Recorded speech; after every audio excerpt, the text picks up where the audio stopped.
Hello everyone, this is Azra Batul and today we are going to discuss our topic removal of auditor under Companies Act 2013, and in our previous lecture video we have covered appointment of auditor. Appointment of auditor कैसे होता है, उसका क्या provision था, क्या rules regulation थे, वो सभी हम रीड कर चुके थे। रिमूवल ऑफ ऑडिटर हमारा रिमेनिंग था। सो लेट्स स्टार्ट कि रिमूवल ऑफ ऑडिटर कैसे होता है।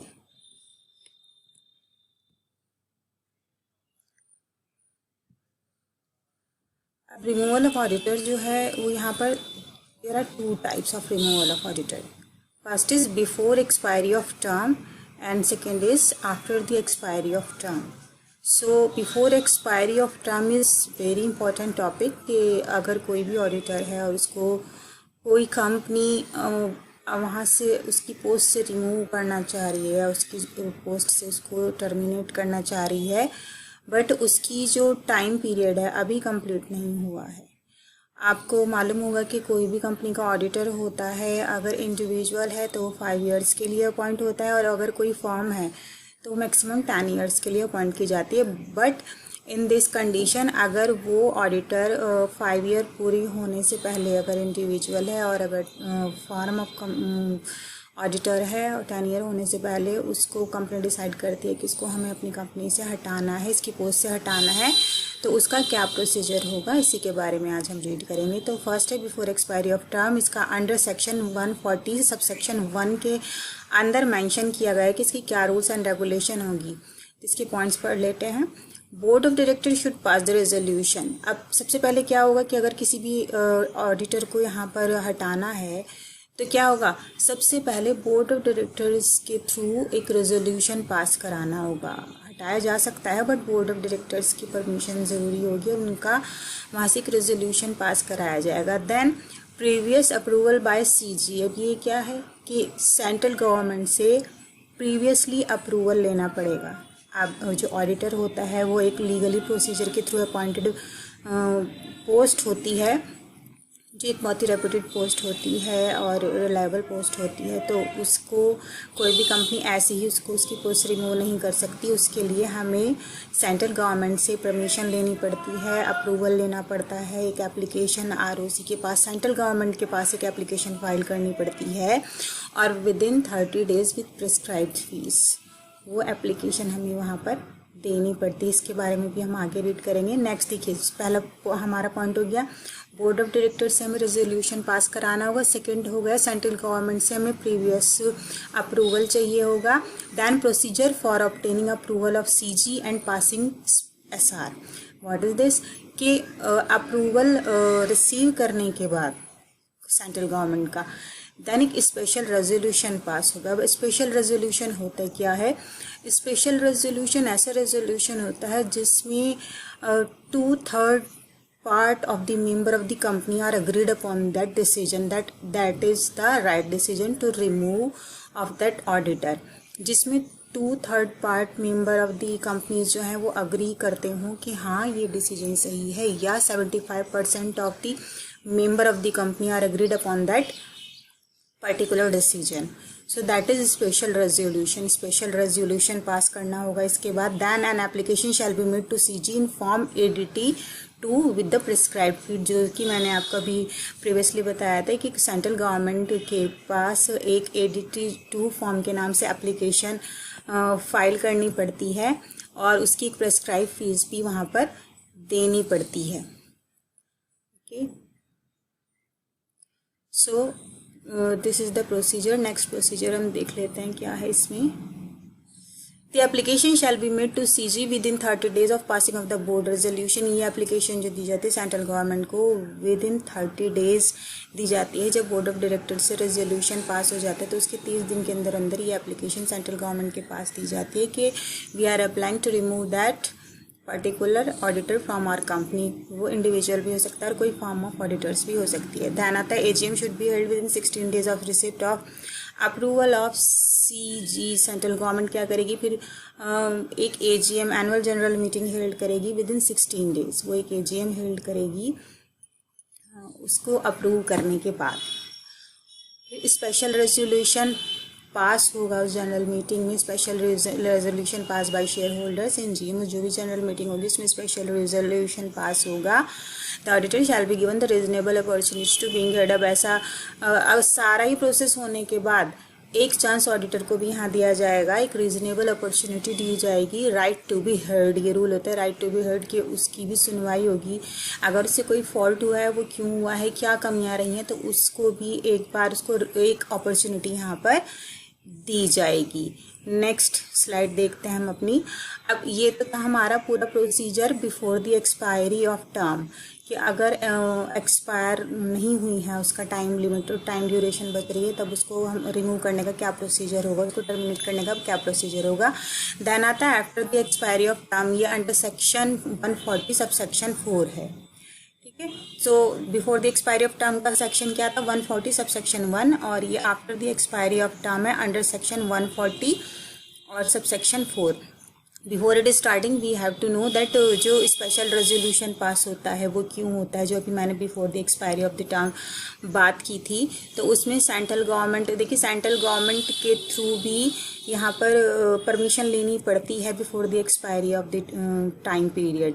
क्यों? क्योंकि मान लीजिए बोर्ड ऑफ डायरेक्टर के थ्रू, अगर सिर्फ बोर्ड ऑफ डायरेक्टर्स को या मेंबर्स ऑफ द कंपनीज को अथॉरिटी होती है कि किसी भी ऑडिटर को आप कभी भी रिमूव कर सकते हैं, तो ऑडिटर की पोस्ट खतरे में आ जाती है और हो सकता है कि फॉल्ट कंपनी का हो और उसका खामियाजा जो है ऑडिटर को यहाँ पर भुगतना पड़ सकता है। तो यहाँ क्या होता है, सेंट्रल गवर्नमेंट से ही यहाँ पर अप्रूव कराया जाता है, जिससे सेंट्रल गवर्नमेंट जो है वो फोर्स करती है कंपनी के मेंबर्स को एक एनुअल जनरल मीटिंग बुलाने के लिए, और उसमें उन स्पेशल रेजोल्यूशन पास होता है। देन वहाँ पर ऑडिटर की भी सुनवाई की जाती है। These are the total procedure before the expiry of the time period to remove an auditor.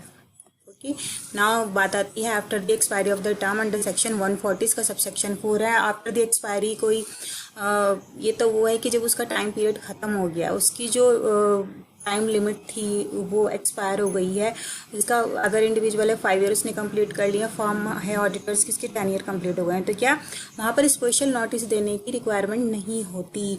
और हाँ, यहाँ पर ये होता है कि अगर ऑडिटर रिटायर हो रहा है तो वो अपनी रिप्रेजेंटेशन दे सकता है राइटिंग में, और उसकी कॉपी जो है वो मेंबर ऑफ द कंपनी को सेंड की जा सकती है। रिप्रेजेंटेशन क्या है कि वो वोट ऑफ थैंक्स दे सकता है, या कोई कुछ कहना चाह रहा है लास्ट टाइम पे जाते हुए तो वो कह सकता है। बस इसमें भी कुछ रिस्ट्रिक्शन है कि क्या क्या वो नहीं कर सकता।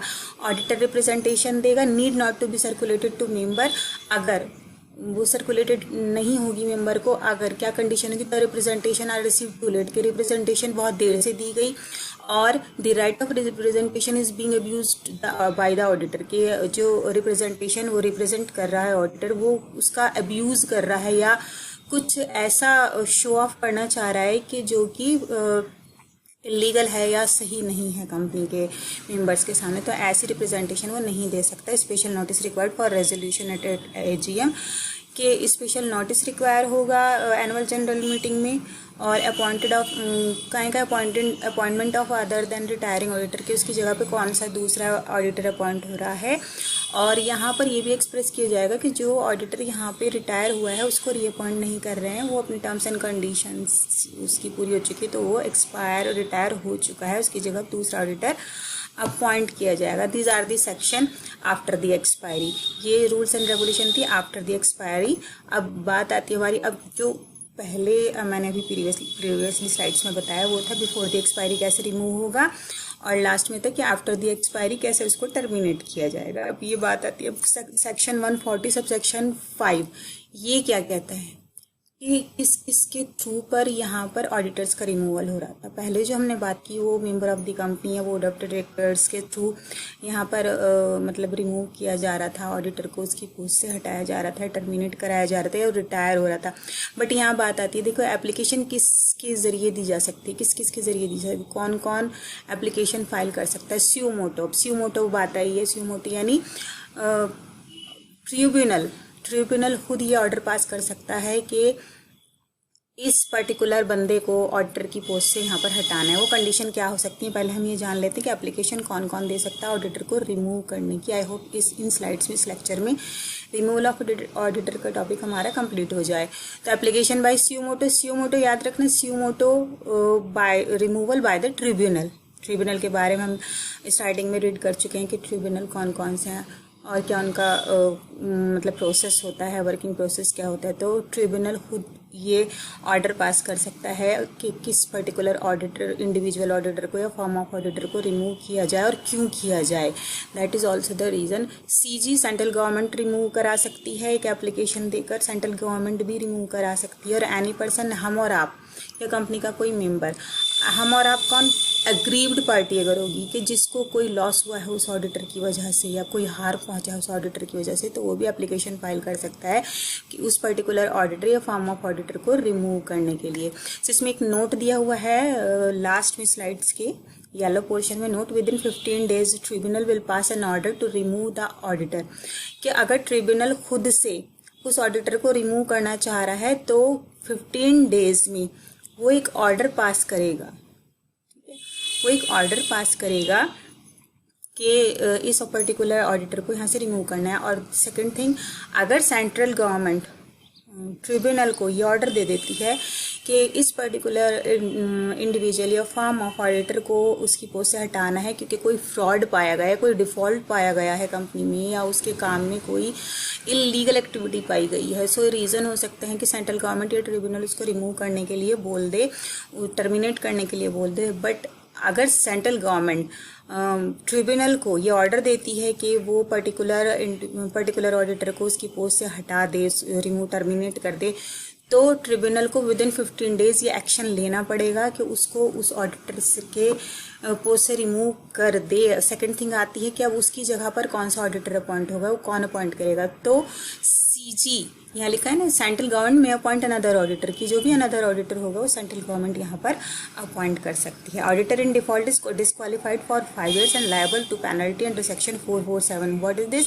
कि जो ऑडिटर रिमूव हुआ है वो किसी लीगल रीजन से या किसी फ्रॉड के केस में पकड़ा गया है, दैट्स वाई उसको सेंट्रल गवर्नमेंट ने या ट्रिब्यूनल ने रिमूव करने के ऑर्डर पास कर दिए हैं, उसको रिमूव किया गया है, उसको डिस्क्वालिफाइड कर दिया गया है उसकी पोस्ट से। तो कितने साल के लिए डिस्क्वालिफाइड होगा? वो 5 years के लिए डिस्क्वालिफाइड हो जाएगा और वो अपनी उस पोस्ट को दोबारा से उस कंपनी में अपॉइंट नहीं कर सकेगा। 5 years के लिए मैक्सिमम उसको डिस्क्वालिफाइड कर दिया जाएगा उसके ऑडिटर की पोस्ट से, चाहे वो इंडिविजुअल हो चाहे वो फर्म ऑफ ऑडिटर हो। और यही नहीं, उसके ऊपर पेनल्टी भी चार्ज होगी, अंडर सेक्शन 447 कहता है उसके ऊपर पेनल्टी भी चार्ज होगी। अगर इंडिविजुअल ऑडिटर है तो उसको पेनल्टी का लाइबल वो होगा, और फर्म ऑफ ऑडिटर है तो अंडर सेक्शन 447 जितने भी मेंबर्स हैं उस ग्रुप में, फर्म ऑफ ऑडिटर्स में, वो सभी लाइबल होंगे अपनी अपनी लाइबिलिटीज़ के लिए, अपनी अपनी पेनल्टीज़ के लिए। So this is the procedure how an auditor is removed by his post, that is application by suo motu in tribunal के ज़रिए, सेंट्रल गवर्नमेंट के ज़रिए, और विद एनी पर्सन, कोई भी एग्रीव्ड पार्टी जो है वो एप्लीकेशन फाइल कर सकती है किसी भी ऑडिटर को उसकी पोस्ट से रिमूव करने के लिए। तो आई होप आपको ये सब समझ में आ गया होगा कि how an auditor is removed by his post. तो इससे पहले हम इसका अपॉइंटमेंट कैसे होता है वो भी कर चुके थे। तो that is all the procedure of removal and appointment of an auditor. So I think आपको क्लियर हो गया होगा topic. That's it. Stay safe, stay healthy and thank you.